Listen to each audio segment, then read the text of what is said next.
Hi everyone, Richard here at Calvin Wazoo, and I'm jumping on a thread that I believe was started by Melinda Murphy, and many others have joined this. And it's about talking about the group musicians or artists, musical artists. You have the most records. And so I guess there's no real set rules to this because some people have shown 20, some people have shown 10. Some have said that I think like Melinda, she limited herself to only vinyl records. Others have included, a combination. So I have 10 because what I did is I set a limit that I had to have at least 10 vinyl records of an artist before I would consider them to be in the list. And then with 2 of them, I did include CDs. And the reason I included CDs, as I'll explain, a little bit more, is that well, you'll hear the explanation when I get to those particular artists. So, starting off at number 10 is going to be David Bowie. All right. So, chose this one to show the record Low from the Berlin years. I have 12. There's actually a tie here for the lower 3, but I have 12 records, 12 LPs, 12 vinyl records of David Bowie. Another band that I have 12 records, 12 vinyl records of is going to be Pink Floyd, and I'm showing Atom Heart Mother, which I believe is an underappreciated album. Doesn't get a whole lot of love, but I think it's an absolutely brilliant album.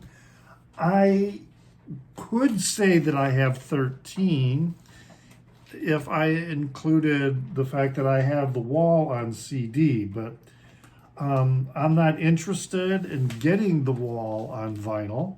I mean, it is available on vinyl, and I'm just really not that big of a fan of The Wall. I was when it first came out. Loved it like everybody else, but then over time, it just seems to be rehashed material. Everything that's said on The Wall was said in Dark Side of the Moon and Wish You Were Here. There's like, The Wall was, yeah. Anyway, now the next one also for 12 releases is Peter Green. All right. So I collect Peter Green both in terms of his solo career and when he was with Fleetwood Mac. And so I've got this particular anthology of Fleetwood Mac. Shows Peter Green, Jeremy Spencer was in there. Danny Kerwin is not. He might be on this album, but he's not in the photo. I can't remember if he was with them in 1968. But yeah, I mean, I have other Fleetwood Mac records without Peter Green that carry on with Danny Kerwin and with Jeremy Spencer. But I, have a collection that's focused just on Peter Green. So, for example, I have his, later material that he was coming out with shortly before he died. So, such as this one here, Hot Foot Powder, the Madfish label.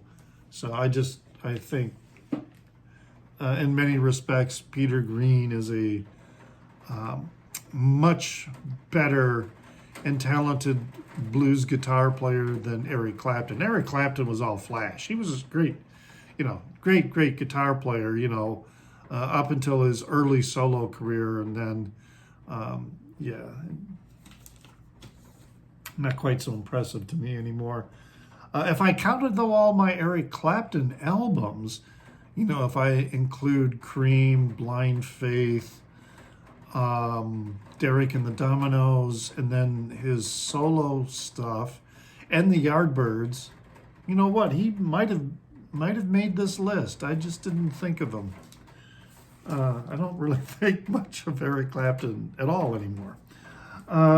Then going another group with 12 vinyl LPs is the Grateful Dead. This is probably my favorite, just the eponymous Grateful Dead live album. This is an OG copy of that. I also have the MoFi copy of that.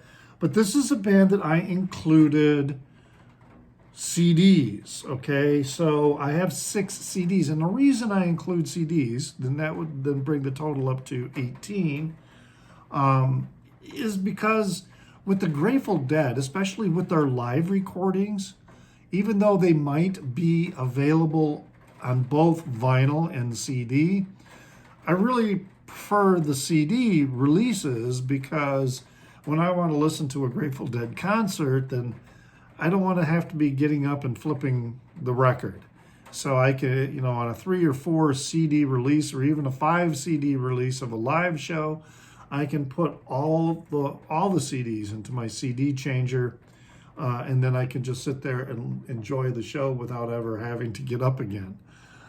So at number 7 is the Grateful Dead with 12 LPs and 6 CDs.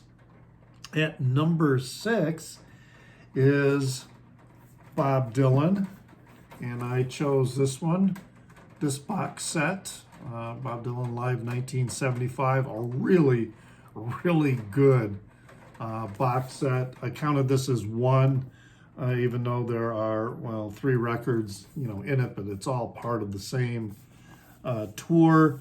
I have this one box set, and then I have 14 individual releases, Dylan releases on vinyl. All right, so now we're getting into the top 5, and move this out of the way. And in the top 5, at number 5, I have the Beatles. So here is something new, showing this because this was probably the very first record of the Beatles that I ever heard. I was probably 8 or 9 years old.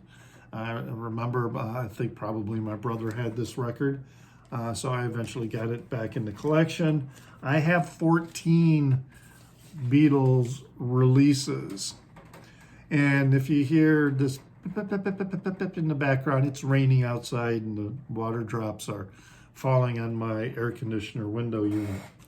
All right, so at number 4 with 15 is the Rolling Stones. So I got here to show the Get Your Ya-Ya's Out. It's not a record that I see people show all that often when they talk about the Rolling Stones. But anyway, excellent record. So I have 15 Rolling Stones. Now at number 3, I have Neil Young.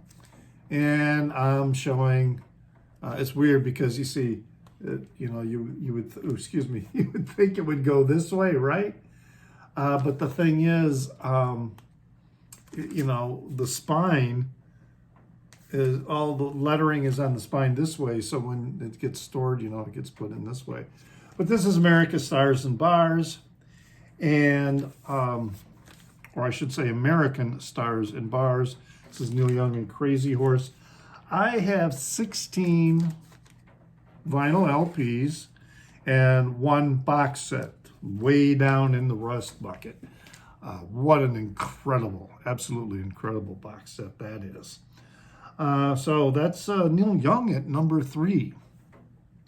At number 2, I have The Residents. This is their album Eskimo, which is really such a cool album, such a very, very cool album. Very cool label on that too. I have 20 vinyl releases of The Residents, I'm including 2 solo releases by Snakefinger with this, but that's because the residents are playing with him. So that's why I got 20. And then the number 1 is probably no surprise to anybody. But yes, it's Frank Zappa and the Mothers of Invention. All right. So, and this is another one where I'm including CDs, such as this one here. This is You Can't Do It, Do This, You Can't Do That on Stage Anymore, Volume 5, okay?